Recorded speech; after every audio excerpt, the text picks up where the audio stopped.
Story blossoms, এখানে গল্প জড়িয়ে ফেলে মায়ায়। এরপর খাওয়া দাওয়ার পর্ব এলো, সবাই খেতেও বসলো। বড়রা এদিকে আর ভাই বোনেরা সবাই এক টেবিলে। ওয়েটার খাবার বেড়ে দিতে এলে শুদ্ধ তাকে যেতে বলে নিজেই সবাই খাবার সার্ভ করে দিল। প্রত্যেকটা পদ যত্ন করে তুলে দিল ভাই বোনদের প্লেটে। কে কোন খাবারটা পছন্দ করে সে অবগত। সবাইকে একে একে দিয়ে শীতলের প্লেটে হাড়ওয়ালা মাংস তুলে দিল। বিড়াল স্বভাবের শীতল হাড় গোড় খেতে পছন্দ করে। সবাইকে দিয়ে নিজেই বসে শাওন শুদ্ধর প্লেট সাজিয়ে সামনে এগিয়ে দিল। শুদ্ধ ঘাড় ঘুরিয়ে তাকালো বড় ভাইয়ের দিকে। শাওন খেতে ইশারা করে নিজে খেতে শুরু করলো। ক্ষুধায় পেট চোচো করায় সবাই খাচ্ছে। শাওন হঠাৎ পরপর আরো 2 পিস রোস্ট শুদ্ধর প্লেটে তুলে দিল। শুদ্ধ ভ্রুচোরা তাকালে শাওন বলল, ছোট ছোট টুকটুক করে শীতল প্লেটে তুলে দে। রোজ খেতে গিয়ে আমার পরে লিপস্টিক নষ্ট হয়ে যেতে পারে। তোমার বোন তুমি দাও। এ কথা শুনে শাওন ভ্রু কুঁচকালো। তারপর অতি সন্তর্পণে ওর পাশে বসা স্বর্ণকে ইশারা করে বলল, আমি তোর বোনকে দিচ্ছি, তুই আমার বোনকে দে। সদ্বোধ। তাদের 2 ভাইয়ের ফিসফিস কথা কেউ খেয়াল করেনি। বোনরা খেতে খেতে তখনকার ছবি তোলা নিয়ে গল্প করছিল। সাম্য সৃজন বোরহানের গ্লাস ফাঁকা করতে ব্যস্ত। শুদ্ধ আর কথা বাড়ালো না, মাংসের ছোট টুকরো শীতলের প্লেটে তুলে দিতে থাকলো। শীতল মুখ তুলে তাকালো, খুশি হলো। তবে কিছু বলতে গেলে শুদ্ধ বলল, দ্রুত খাওয়া শেষ কর, নয়তো এখানে রেখেই চলে যাব। শুদ্ধর কথা শুনে শীতল দাঁত কপাটি বের করে হাসলো। তারপর জবাব দিল, যান, আপনাকেই নিতে আসতে হবে। রাইস দেব? না। স্যালাড? না। পানি? না। তাহলে মুখের দিকে তাকিয়ে না থেকে খাওয়া শেষ কর। হুম। শীতলের হঠাৎ শাওনের দিকে নজর পড়ল। শাওন মিটিমিটি হাসছে। ওরা বুঝতে বাকি রইল না বড় মহারাজ আবার কল কাটি নেড়েছে। তবে শুদ্ধকে জ্বালানোর সুযোগও মিস করলো না। শুদ্ধ মাংসের টুকরো দিতেই থাকলো, সে খেতেই থাকলো। 2টো জায়গায় 3টে রোস্টও খাওয়া শেষ। 4 নাম্বার চলমান। শুদ্ধ নিজের খাওয়া রেখে দাঁতে দাঁত চেপে শীতলের প্লেটে মাংসের টুকরো দিতে দিতে বলল, কত বছরের অনাহানি তুই। খবরদার বলছি, খাওয়ার খোটা দিবেন না। বড় আব্বুকে বলে দিব কিন্তু। বল, এক্ষুনি বল, না বললে থাপড়ে গাল ফাটিয়ে দেবো বেয়াদব। যান, খাবই না আর। খাবার নষ্ট হোক, তারপর দেখ তোর অবস্থা কি করি। খেলেও বকছেন, আবার না খেলেও বকছেন, সমস্যা কি আপনার? শেষ কর। এরপর ওরা খাওয়া দাওয়ার পর্ব শেষ করলো। এদিকে সময়ও শেষের দিকে। মেহমানরা অনেকেই চলে গেছেন, ওনারাও যাওয়ার জন্য কেবল পার্কিং লটে দাঁড়িয়েছেন। এরই মধ্যে শাওন শুদ্ধর কথা কাটাকাটি সবার কানে গেল। 2 ভাইয়ের হঠাৎ কি হলো কেউ কিছুই বুঝলেন না। শুদ্ধ যে প্রচণ্ড রেগেছে, ওর হাতে থাকা কোল্ড ড্রিঙ্কসের ক্যান ছুঁড়ে মারা দেখে বুঝলো সবাই। ওদিকে ফাঁকা, আশেপাশেও তেমন কেউ নেই। শুদ্ধ সহজে রাগে না, সচরাচর তাকে সহজে রাখতে দেখা যায় না, কিন্তু যখন রাগে, যার উপর রাগে, ওর জীবনে ঝড় তুলে দিতে বিন্দুমাত্র কার্পণ্য বোধ করে না। এতক্ষণ তো সব ঠিকই ছিল। হঠাৎ কি হলো যে 2 ভাই রণমূর্তি রূপ ধারণ করলো? 2 ভাইয়ের কথা সিরিয়াস হয়ে যাচ্ছে দেখে শরাফত ও সাফওয়ান চৌধুরী এগিয়ে গেলেন। শুদ্ধ অগ্নি চোখে তাকিয়ে আছে ওর বড় ভাইয়ের দিকে। তবে শাওন হাসছে, আর এই হাসি শুদ্ধর রাগের মাত্রা শতগুণ বাড়ালো। সে কাউকেই কিছু বলার সুযোগ না দিয়ে গাড়ি ছাড়াই হন হন করে সেখান থেকে বেরিয়ে গেল। আর না কারোর ডাক শুনলো, না কেউ তাকে থামাতে পারলো। শাওনকে জিজ্ঞাসা করলে কোনোভাবে জবাব পাওয়া গেল না। এরপর অনেকগুলো গিফট বক্স গাড়িতে তুলে বাকিদের থেকে বিদায় নিয়ে ওনারাও বাড়ির উদ্দেশ্যে বেরিয়ে পড়ল। এদিকে সিদ্দিকের অবস্থা পাগলা কুকুরের মতো। ছেলেকে কোনো মতেই জামিন করাতে পারেননি উনি। এই উকিল তো সেই উকিল, কেউই কেস নিচ্ছে না। কেন নিচ্ছে না এর জবাব এখনো মেলেনি। ছেলেটা দেশে এসেই ফেসে গেছে। কতবার বারণ করেছিলেন চোখ কান খোলা রেখে চলতে। ওনার চারপাশে শত্রুপক্ষ হিচকিচ করছে, কিন্তু ছেলে কর্ণপাতই করেনি। এদিকে কনকের ধর্ষিত বোনটা মারা গেছে। কনক এখন নিজে যেন ভেঙে পড়া কলা গাছ, তাকে দিয়ে কোনো চাল চালবে সেই সুযোগই নেই। কিন্তু থেমে থাকলে হবে না। উনি কাটা হাত পাগুলো দেখেছেন, কাটার ধরন দেখে চিনতে অসুবিধা হয়নি এ কাজ আজমের। শাওনের ডান হাত আজম, অর্থাৎ শাওনই এসব ঘটিয়েছে। ভেবেছিলেন ছেলেটাকে কদিন প্রাণপণে উঠতে দেবেন, বন্দির আগে মুক্তির স্বাদ নেওয়াবেন। কিন্তু এই ছেলে আজকাল যা করছে মনে হচ্ছে এখনই ছাই দিয়ে খপ করে ধরতে হবে, যাতে পিছলে যেতে না পারে। এখন ভেবে সে কল করলো ইয়াসির নামে সেভ করা নাম্বারে। কিন্তু কল রিসিভ হলেও কেউ কথা বলল না, শুধু শোনা গেল কোনো মেয়ের চাপা গোঙানোর সুর, কান্নার শব্দ। একটু পর কল কেটে মেসেজ এলো। Don't disturb partner. উফ, চরম মুডে আছি। মুড নষ্ট হলে তোমার মেয়ে বউকে দিয়ে আমার মুড উঠাবো বলে দিলাম। মেসেজ পড়ে রাগে সিদ্দিকের পুরো শরীর জ্বলে উঠল। হাতের ফোনটা শক্ত করে চেপে ধরে দাঁতে দাঁত চেপে বলল, ব্লাডি হোল, ওসব নিয়ে থাক তুই, তোরও তেজ কমাবো, শুধু সময়ের অপেক্ষা। এয়ারপোর্ট থেকে বেরিয়ে কেবল রাস্তায় এসে দাঁড়িয়েছে রুবাব। সুদর্শন যুবকটাকে দেখে অনেকেই ঘুরে ঘুরে তাকাচ্ছে। পরনের পোশাকেই স্পষ্ট উচ্চ বংশের ছেলে সে। হাঁটার স্টাইল নজর কাড়া, হাতে থাকা নামি দামি ওয়াচে টাইম দেখে বারবার তাকাচ্ছে নক্ষত্র ভরা আকাশ পানে। চলমান শিপে থাকাকালীন বারবার আকাশ দেখে, আকাশের রং দেখে অবস্থা বোঝার চেষ্টা করে। সেটাই আজকাল অভ্যাস হয়ে দাঁড়িয়েছে। এদিকে সন্ধ্যার আজান হয়েছে, 1 ঘন্টা পেরিয়ে গেছে। ধরণীর বুকে নেমেছে গাঢ় অন্ধকার। ঘড়ির তখন কটা হবে, 7:30টার মতন। যানজটে রাস্তায় জ্যাম বেঁধেছে। যানজটও তার ভালো লাগছে, আপন দেশ বলে হয়তো। সে পুনরায় আকাশের দিকে তাকিয়ে বুক ভরে শ্বাস টানল। দেশে ফিরল প্রায় 7 মাস পর। কাউকে বলে না আসায় গাড়ি আসেনি বাড়ি থেকে। উবরই শেষ ভরসা। আর দাঁড়িয়ে না থেকে 2 হাতে দুটো ট্রলি নিয়ে সামনে এগোতেই একটা গাড়ি এসে থামলো তার সামনে। এভাবে গাড়ি থামায় বিরক্তও হলো। দুটো খারাপ কথা বলে আগে গাড়িতে বসা একজন মুখ বাড়িয়ে জিজ্ঞাসা করলো, আপনি কি রুবাব ভাই? জি, আপনাকে তো ঠিক চিনলাম না। শুদ্ধ ভাই আমারে পাঠাইছে, গাড়িতে উইটা আহেন, যাইতে যাইতে কথা হবে না। শুদ্ধ পাঠিয়েছে? যে আমি তো আসার কথা কাউকে জানাইনি, তাহলে জানলো কিভাবে? আমি কইতাম কেমনে, আমারে খালি ফোন দিয়ে কইল আপনারে যেন চৌধুরী বাইত পৌঁছাইয়া দেই। ওকে। মুখে এই কথা বললেও ফোন বের করে চেক করলো শুদ্ধর মেসেজ এসেছে কিনা। যে কারোর গাড়িতে ওঠা যাবে না, কারণ বিপদ বলে কয়ে আসে না। সে দেশে থাকে না মানে দেশের অবস্থার কথা জানে না তা কিন্তু নয়। হ্যাঁ, মেসেজ এসেছে, তাহলে যাওয়াই যায়।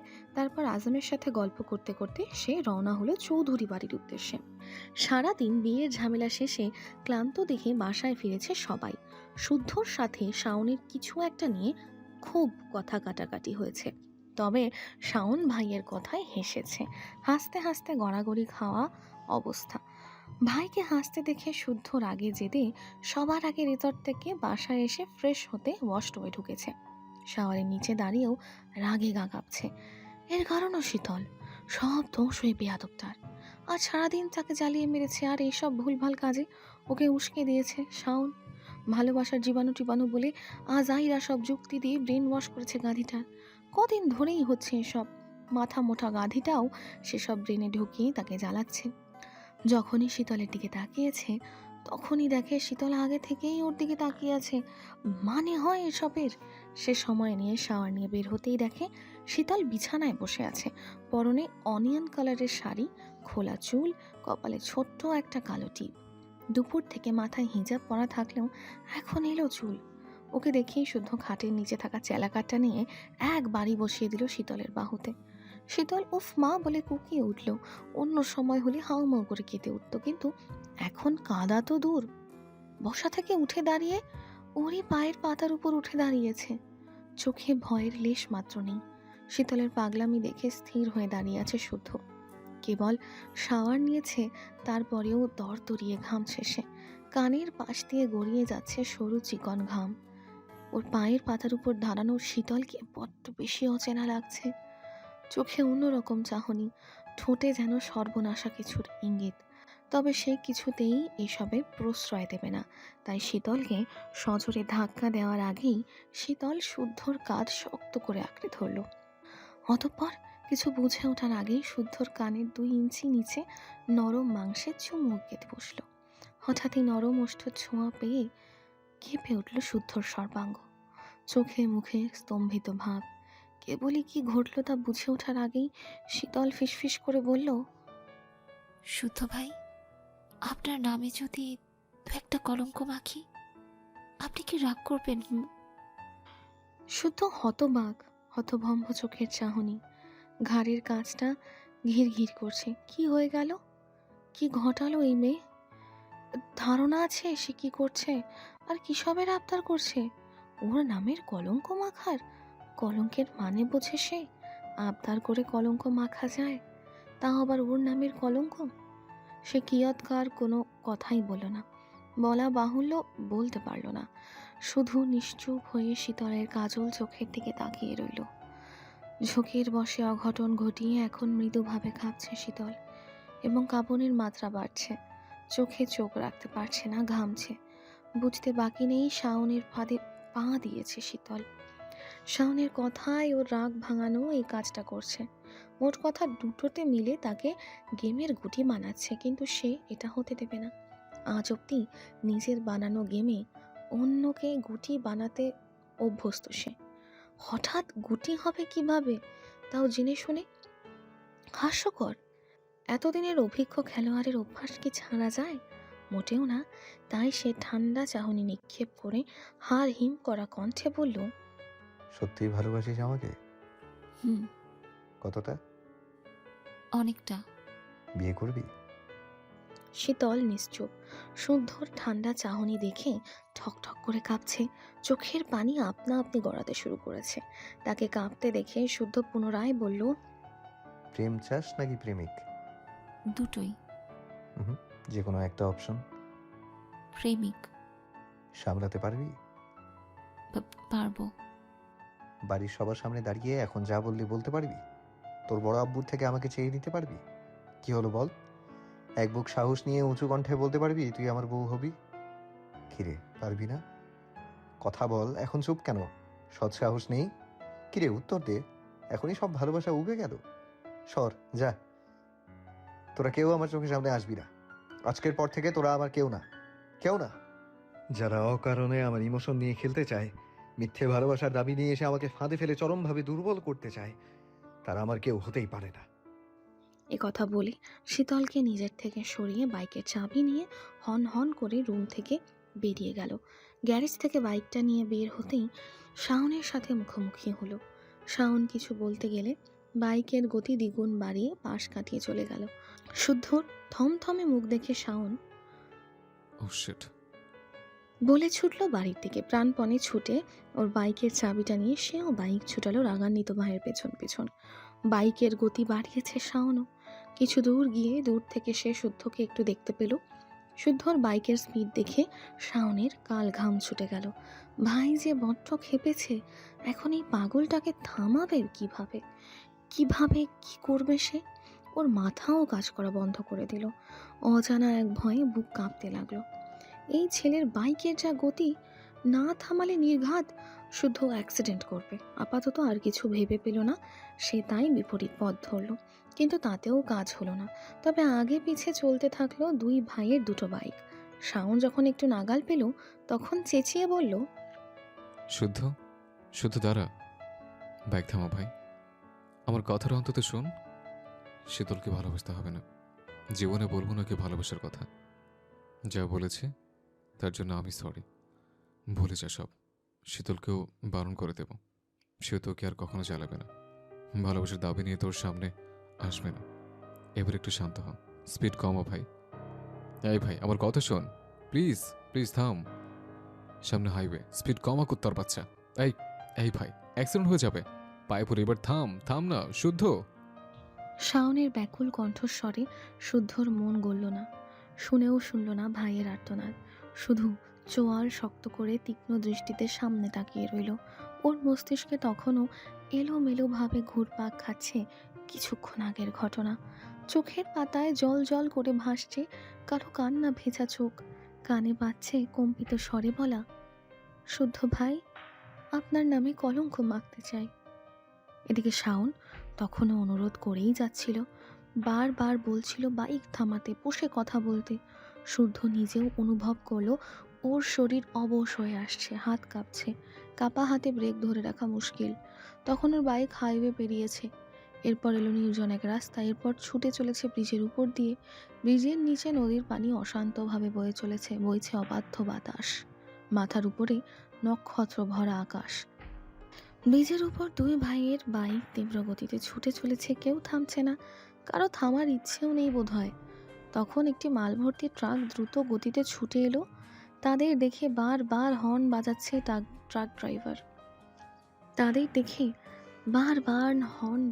Truck driver. ট্রাক দেখে শাওনের গলা শুকিয়ে কাঠ, এত বাতাসে কপালে সরু ঘাম। শুকনো গলায় শাওন তখনও প্রাণপণে চেঁচাচ্ছে, ট্রাক আসছে ভাই, স্পিড কমা, আল্লাহর দোহাই লাগে, কথা শোন। শুদ্ধ শুনল কিনা বোঝা গেল না, তবে তাকে অবাক করে দিয়ে ব্রেক থেকে দুই হাতই সরিয়ে নিল। ব্যাপারটা খেয়াল করে শাওন চিৎকার করে বলল, আমার কসম, পাগলামি করবে না শুদ্ধ। তোর কারণে আমার মায়ের এক ফোঁটা চোখের পানি যদি পড়ে, তোকে মাফ করবো না, কখনো না। এই কথা শোনা মাত্রই শুদ্ধর কি হলো কে জানে, সে আচমকা ব্রেক কষল। একটুর জন্য ট্রাকের সাথে বাইকের ধাক্কা লাগেনি। ট্রাকওয়ালা খেকিয়ে বাংলা ভাষায় কতগুলো খারাপ কথা বলে চলে গেল। শুদ্ধ তখনও দু চোখ বন্ধ করে অনড় হয়ে বসে আছে। শাওন দ্রুত বাইক থামিয়ে নেমে পড়ল। বাইক স্ট্যান্ড করার সময় হুঁশে নেই, বাইক আছড়ে পড়ল মাটিতে। সেসব পরোয়া না করে দিক বিদিক ভুলে গিয়ে এগিয়ে গেল শুদ্ধর কাছে।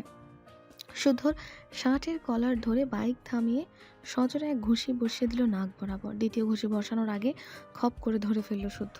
হঠাৎ গায়ে হাত তোলায় সেও রাগান্বিত দৃষ্টিতে তাকিয়ে রইল বড় ভাইয়ের দিকে। তীব্র রাগে সেও ফুঁসছে।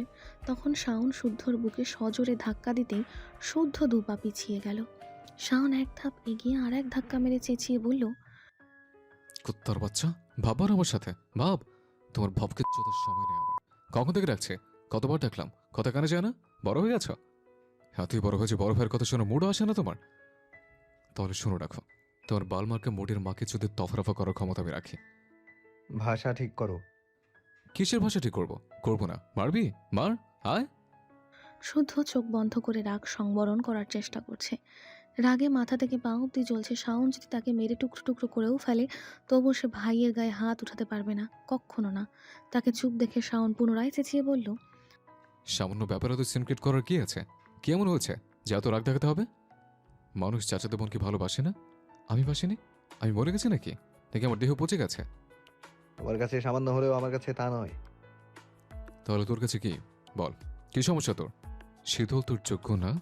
কোন দিক থেকে কম সে? পেশার ভিত্তিতেও কম মেয়ে তো দেখিস নে। আমার বোন কি ওই রকম? আজকালকার যোগী ওর মতো সরল নরম কাদামাটি আর পাবি? ভালো জিনিস জুটাতে চাচ্ছে, গায়ে লাগছে না? না, তোমার বোন বিশ্ব সুন্দরী হোক, রূপে গুণে অনন্য হোক, তাতে আমার যায় আসে না। যে মেয়ে সর্বসম্মুখে আমাকে চাইতে পারবে না, সেই মেয়ে আমার না হোক। সে ছোট মানুষ, তেমন মতো বালপাকনা বুদ্ধি নিয়ে ঘুরে না, এটা বোঝে না? আগে সময় দিয়ে দেখতে, তারপর না হয় যা সিদ্ধান্ত নেওয়ার নীতি। ছোট, অবুঝ, সরল বলে এতদিন ছাড় দিয়েছি, কিন্তু তোমরা আজ যা করেছো যথেষ্ট করেছো। এবার থামো, নয়তো আমাকে বাড়ি ছাড়তে হবে। ভাইয়ের কথা শুনে শাওন থমকে গেল। হতবাক তাকিয়ে রইল ভাইয়ের কঠিন মুখের দিকে। দুই ভাইয়েরই চোখ লাল বর্ণ, দুজনেই হাত মুঠিবদ্ধ করে চোখে চোখে কথা বলছে। দুজনেরই জেদি ও কঠিন কণ্ঠস্বর। শুদ্ধ কথায় শাওন কিছুক্ষণ নীরব থেকে বলল, সত্যি কি শীতলের প্রতি তোর কোনো ফিলিংস নেই? যদি না থাকে তাহলে তাকে তো প্রশ্রয় দিস কেন? এত বকিস মারিস, তবু মেয়েটা তোর কাছে যায় কেন? যায় কারণ তুই শাসনের সাথে প্রশ্রয় দিস। তোর রুমের পার্স আমি ভাই হয়ে জানি না কেন? ফোনের লক আমাকে দিসনি কেন? তোর পছন্দের পারফিউম ভেঙে চুরে শেষ করার পরও তুই নীরব কেন? তোর রুম অন্য কারো ঢোকার পারমিশন নেই, তাহলে শীতল ইচ্ছে মতো ঢুকে কেন? ঢুকতে দিস কেন? জবাব দে। শীতলকে কিডন্যাপ করার পর এত উন্মাদ হয়েছিল কেন? সামান্য জ্বর এলে বকতে বকতে সবার আগে তুই ডাক্তারের কাছে ছুটিস কেন? কেন কেন তুই ব্যতীত অন্য কেউ তাকে বকলে কড়া ভাষা অপমান করতে ছাড়িস না? এসবের উত্তর দিতে পারবি? বুকে হাত চাকে বলতে পারবি তুই? বুকে হাত চাকে বলতে পারবি তুই? শখ স্বর্ণের মতো শীতলকে একই নজরে দেখিস? বল, মুখে একটা বার হ্যাঁ বল, তাহলে আমি এই কথা দিচ্ছি আর কখনো এই ব্যাপারে কথা বলবো না। আর না শীতলকে তোর চোখের সামনে থাকতে দেব। তবে কি ধরে নেব নীরবতার সম্মতির লক্ষণ? শুদ্ধর কাছে জবাব নেই, সে নিশ্চুপ। বলা বাহুল্য, সে ছোট থেকে নিজ মসজিদে চলা ছেলে। আজ অবধি ওর উপর কখনো কারো সিদ্ধান্ত চাপিয়ে দিতে পারেনি।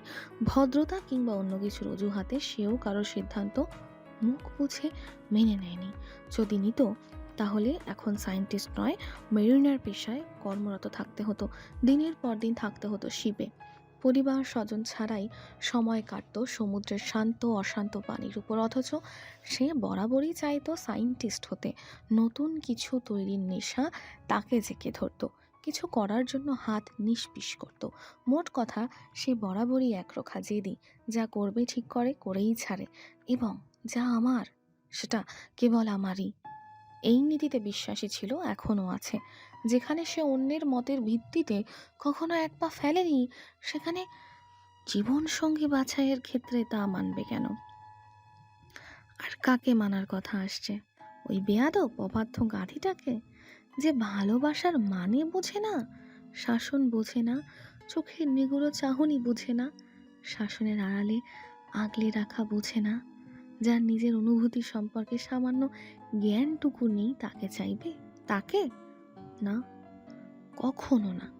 মোদ্দা কথা, যে মেয়ে মুখ ফুটে তাকে চাইতে পারে না, যার চোখে মুখে বিন্দু পরিমাণ ভালোবাসার লেশ মাত্র থাকে না, যে নিজের বাবা মায়ের মারের ভয়ে ভালোবাসার কথা জানাতে ভয় পায়, পিছিয়ে যায়, তাকে চাইবে সে? তাহলে বলতেই হয় এটা ভুল ধারণা। কারণ সে সস্তা না। তাকে পেতে হলে অবশ্যই সর্বসম্মুখে দাঁড়িয়ে মুখ ফুটে চাইতে হবে, চোখে চোখ রেখে বলতে হবে, শুদ্ধ ভালোবাসি। নয়তো তাকে পাওয়া ওর জন্য অসম্ভবই। বলা বাহুল্য, এখন যদি কেউ এক ফোঁটা শুদ্ধ ভালোবাসার দাবি নিয়ে মুখোমুখি দাঁড়াতো, আর সেই যদি তা অনুভব করতে পারতো ওই ভালোবাসাটুকু, তাহলে সে চাওয়ার আগেই নিজেকে বিলিয়ে দিত। শুধু পরিবার নয়, পুরো পৃথিবী দুই হাতে সামলে নেওয়ার দায়িত্ব নিত। কিন্তু তা হয়নি। হয়নি, কি হয়েছে? কেউ মিথ্যা ভালোবাসার দাবি নিয়ে সামনে এসেছে, যেখানে ভালোবাসা, ভরসা, বিশ্বাস বলে কিছু ছিল না? তাহলে কেন গ্রহণ করবে মিথ্যে ভালোবাসা? সে কি এতই ঠুনকো, নাকি এতই সস্তা? পৃথিবীর বুকে এমন কেউ আছে যে মিথ্যে ভালোবাসার কথা জেনেও গ্রহণ করে কিংবা করতে পারবে? তা আবার এসবে সাহায্য করে তারই বড় ভাই।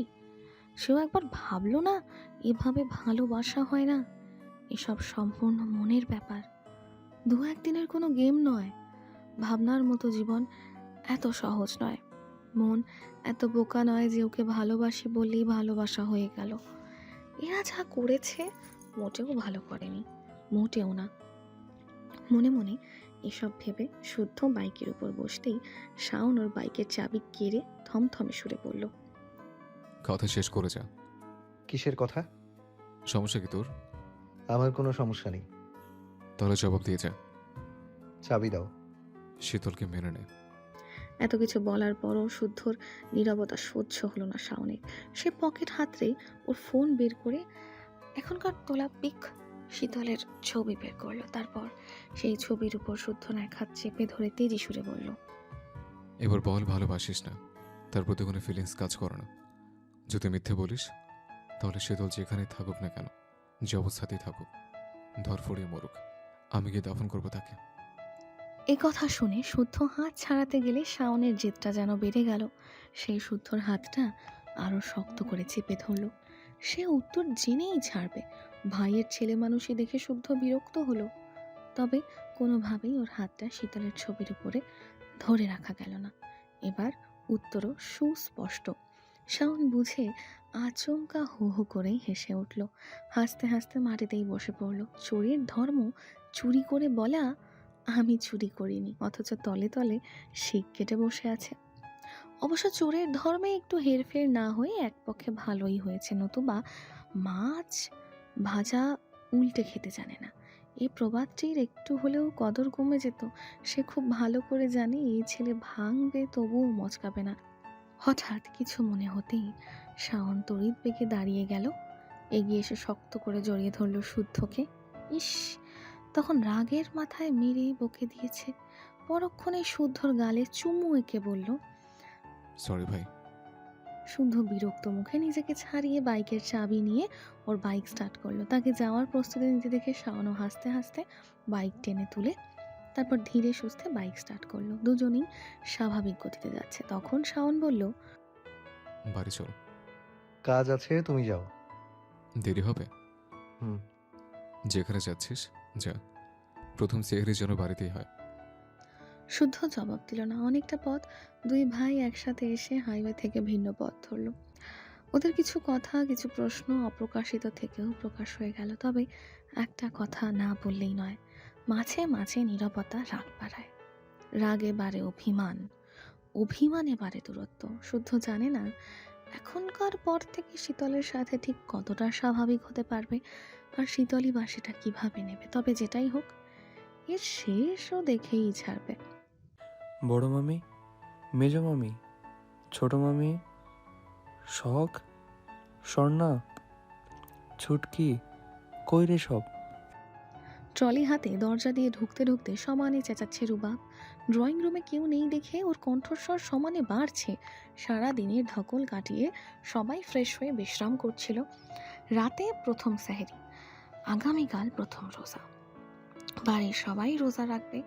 ছোট বড় সবার পছন্দের দিকটাও খেয়াল রাখতে হবে। বাচ্চাগুলো ঘুম থেকে উঠে ঝাল তরকারি খেতে পারে না, ওরা খাবে দুধ ভাত। একে একে সেসব কিছুরই জোগাড় করতে হবে। তাই তিন গিন্নি বিশ্রাম নিয়ে একটু পরে নিচে নামতেন। কিন্তু খুব সকালে পরিচিত কারো হাক ডাক শুনে একে একে সকলে ছুটে এলেন। সাম্য কোথা থেকে দৌড়ে এসে রুবাবের গলা ধরে ঝুলে পড়ল। সৃজন পিঠের উপর উঠে বসলো। গলায় টান খেয়ে রুবাব ওমাগো বাঁচাও বাঁচাও করে চেঁচাচ্ছে। সিরাত এসে বাদুর দুটোকে কোনো মতে সরালো। রুবাব কাশতে কাশতে অভিযোগ ছুড়ল। চৌধুরীর এক একটা ছানা এক এক রকম বজ্জাত, পেছন পাকা সব কয়টা। ছোট দুটোকে দেখছি, বড় দুটো কই? শালারা কল ধরছে না।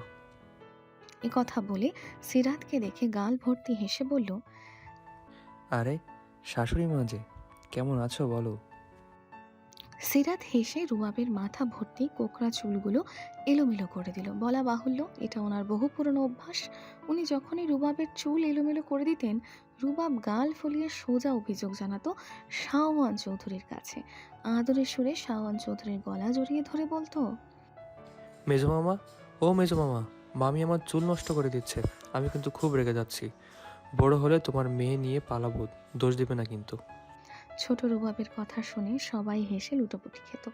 শতরূপা ছোট্ট রুবাবের গালে চুমু এঁকে বলতেন, পালানোর ভাড়া আমি দেব বাপ, তুই শুধু বড় হ আর দোয়া কর যেন ভুল করে হলেও তোর না হওয়া বউ পৃথিবীতে ল্যান্ড করে। ওর মায়ের কথা শুনে ফোকলা দাঁত বের করে সে কি হাসি রুবাবের, আনন্দ যেন ধরে না। এরপর থেকে যখনই সিরাত চুল এলোমেলো করে দিত তখনই দাঁত বের করে হেসে বলতো, ওহ মেজো মামি, আমার চুল এলোমেলো করার অপরাধে তোমাকে একদিন আমার শাশুড়ি বানাবোই বানাবো। রুবাব যতবার এ কথা বলতো সিরাতও ততবারই শব্দ করে বলতেন আমি কিন্তু বছর ঘুরে যেদিন সাম্য সৃজন হলো সেদিন রুবাবের সে কি রাগ। কারণ ওর বউ পৃথিবীতে ল্যান্ড করেনি, বউয়ের জায়গায় দুটো বাদর এসেছে। বলতে গেলে এই বাজে দুটোই ওর প্ল্যান বরবাদ করে দিয়েছে। এতদিন পর রুবাবকে দেখেই সিরাত চুল এলোমেলো করে দিয়ে বলল, এতদিন পর মনে পড়লো, তা কেমন আছিস বাপ? আমি তো বিন্দাস আছি, তোমরা কেমন আছো বলো? আমরাও ভালো আছি। ওরা কথা বলতে সিতারা এসে দাঁড়াতেই রুবাব উনাকে দেখা মাত্র ছুটে গিয়ে জড়িয়ে ধরলো। গালে গালে লাগিয়ে চমৎকার করে বলল, বড় মামি, আমার ভাগের আচার আছে তো? নাকি শীতল সবটাই ঝেড়েছে? ভাগে কম পেলে ওর কান ছিঁড়ে ফেলবো বলে দিলাম। আচ্ছা বাপ, অনেক আচার আছে। এবার বল দেখি, এত শুকিয়ে গেছিস কেন? খাওয়া দাওয়া করিস না? এবার কিন্তু সহজে ছাড়ছে না তোকে, মনে রাখিস। উপরমহল সেসব শুনবে মামি, টাইম মতো ঠিকই জয়েন করতে হবে। দরকার নাই ওইসবের, ছাই পেশের চাকরি ছেড়ে দে। ওই চাকরি পানিতে ভেসে বেড়ানোর চাকরি করতে হবে না। দরকার হলে দুই মামার অফিসে বসবি। হা হা, তা বললে হবে? তা ছোট মামি কই? ফোন কলে মামার সাথে প্রেম করছে নাকি? তখন সেমিন ওর পেছন থেকে কান টেনে ধরে বললেন, না রে পাজি ছেলে, প্রেম করছি না। আমার সাথে প্রেম করার সময় নেই তোর মামার। বলো কি? তাহলে এই স্বামী টেনে বেড়ানোর কি দরকার? ডাস্টবিনে ফেলে দাও, আমি তোমাকে নিউ ব্র্যান্ডের স্বামী এনে দেবো। এ কথা শুনে সেমিন হাতের চাপ বাড়াতেই রুবাব মুচড়ামুচড়ি করে কান ছাড়ালো। শখ স্বর্ণ এলে তাদের সাথেও কথা হলো, গল্প হলো, মজার সব গল্পে হাসাহাসিও হলো। কথায় কথায় একগাদা নাস্তা সামনে রাখা মাত্রই রুবাব খেতে শুরু করলো।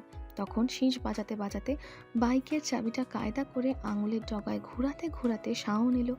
রুবাব তাকে দেখে দ্রুত উঠে কোলাকুলি করে বলল, বড় ভাই ভালো আছেন? রাজকার্য সেরে ফেললেন বুঝি? বিয়ে শাদী কি করবেন না? আর কত কচি সেজে থাকবেন? এই কথা শোনা মাত্র শাওন ওর কানে কানে কিছু একটা বলতেই সে ছিটকে গেল।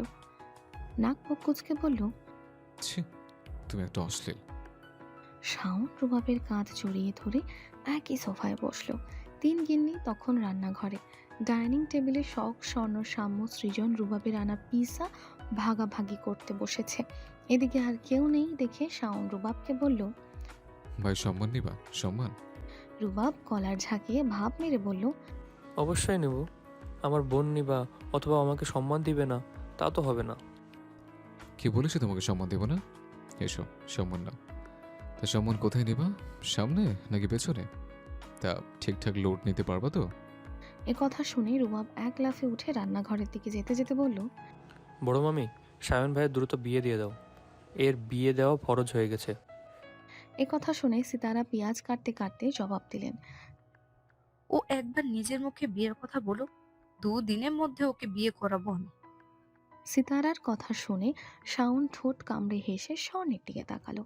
স্বর্ণ কিছু অনুভব করে তাকাতে চোখাচোখি হয়ে গেল দুজনের। শাওন চোখ ইশারা করে উপরে যাওয়ার কথা বললে স্বর্ণ যেন শুনেও শুনল না, ঠাই সেভাবেই বসে রইল। অগত্যা শাওন চুলে ব্যাগ ব্রাশ করতে করতে সিঁড়ি দিয়ে উপরে উঠতে উঠতে গান ধরল, কইতে আমার শরম লাগে, প্রেম অগনে পুইরা চাই, সানডে মন্ডে ক্লোজ করে দিতে একজন মানুষ নাই। ও ভাই রে ভাই। বড় ভাইয়ের গান শুনে শখ মুখ টিপে হাসতে হাসতে বেচারি এক সময় ভীষণ খেল, তবুও ওর হাসি থামছে না। তাকে এভাবে হাসতে দেখে সাম্য সৃজন একে অপরের মুখ চাওয়াচাওয়ি করলো, কিন্তু কিছু বুঝতে না অগত্যা খাওয়ায় মন দিল। সবার সাথে টুকটাক কথা হলেও এখনো অবধি শীতলের সাথে দেখা হয়নি রূপাবের, যেটা অতি আশ্চর্যের ব্যাপারও বটে। সে বাড়িতে নেই নাকি ওর উপস্থিতি এখনো বুঝতে পারেনি। তবে যাই হোক, ওর জন্য দেখা করাটা ফরজ, তাই সে শীতলের খোঁজ নিয়ে নিজেই গেল দেখা করতে। গিয়ে দেখে শীতল রুমে নেই। রাত যখন 10:30, এত রাতে মেয়েটা গেল কোথায়? সে চিন্তিত হয়ে কপালে ভাঁজ ফেলে বের হতেই শাওনের মুখোমুখি হলো। শাওনকে কথাটা জানাতেই শাওন শুদ্ধ রুমের দরজায় হাত রেখে দেখে দরজা ভিজিয়ে রাখা। দরজা খোলা রাখার তো কথা না। কৌতূহলবশত দরজা সামান্য খুলে উকি মারতেই দেখে আলু থালু বেশে শীতল বসে আছে। পরনে এখনো শাড়ি, কেঁদে কেটে একাকার অবস্থা, চোখ ফুলে লাল হয়ে আছে। মেঝেতে বসে হাঁটুতে মুখ গুজে থাকায় সে এখনো দেখেনি। তবে একটু পরে রুমে আরও কারো উপস্থিতি বুঝে চোখ তুলে তাকাতেই দেখে রুবাব। শাওন দাঁড়িয়ে আছে। তাদের দেখা মাত্রই শীতল ঠোঁট উল্টে ভ্যাঁ ভ্যাঁ করে কেঁদে দিল। কান্নার দমকে কথাও বলতে পারছে না সে। শাওন দ্রুত হাঁটু গেড়ে বসে ওর মাথায় হাত বুলিয়ে বলল, কি হচ্ছে পাখি, কাঁদছিস কেন? রুবাবও বসলো। সেও ভ্রু কুঁচকে তাকিয়ে আছে। তারপর শাওনের থেকে শীতলকে ছাড়িয়ে আলতো করে শীতলের দু চোখের পানি মুছে দিল। কি হয়েছে ছুটকি, বল আমাকে। শুদ্ধ ভাই, ওর সাথে কথা হয়েছে, আবার জরুরি কাজ পড়ে গেছে, ফিরতে দেরি হবে। রেগে আছে খুব। রাগিয়েছিস কেন? তোকে শিখিয়ে দেয় একটা, তুই করিস আর একটা। তোমার কথা মতোই তো কানের 2 ইঞ্চি নিচে কেস করলাম, তাতেই তো আরো রেগে গেল। তারপর মাথা নাড়িয়ে কাঁদতে বারণ করে বলল। এ কথা শুনে শাওন ভ্রু কুঁচকে তাকালো রূপাপের দিকে। কি সেলো কোথা থেকে? সে তো এসব করতে বলেনি। ওয়েট ওয়েট, শীতল শুদ্ধকে কিস করেছে, কিন্তু এই বুদ্ধি কে দিল? সে এবার বিস্ময় ভরা দৃষ্টিতে শুধালো। কি কি বললি আবার, বল। তুই ভাইকে কিস করেছিস? শীতল মুখ কাচুমাচু করে সম্মতিসূচক মাথা নাড়িয়ে ফোপাতে ফোপাতে বলল, রুবাব ভাইয়াই তো শিখিয়ে দিল। আমি তো রাজি ছিলাম না, কিন্তু ভাইয়া বলল এটা করলে শুদ্ধ ভাই দ্রুত পটে যাবে, পটে গেলে আমার মিশন সাকসেসফুল হবে। এতক্ষণে শাওন বুঝলো শুদ্ধের রাগের কারণ। যেখানে ভালোবাসা শুরুই হয়নি সেখানে এসব। আর শুদ্ধ যে ব্যক্তিত্বের ছেলে, সে কখনোই এসব ছ্যাবলামি পছন্দ করবে না, এটা তো জানা কথা। শাওন এবার রুবাবের দিকে তাকিয়ে দাঁত কটমট করে বলল,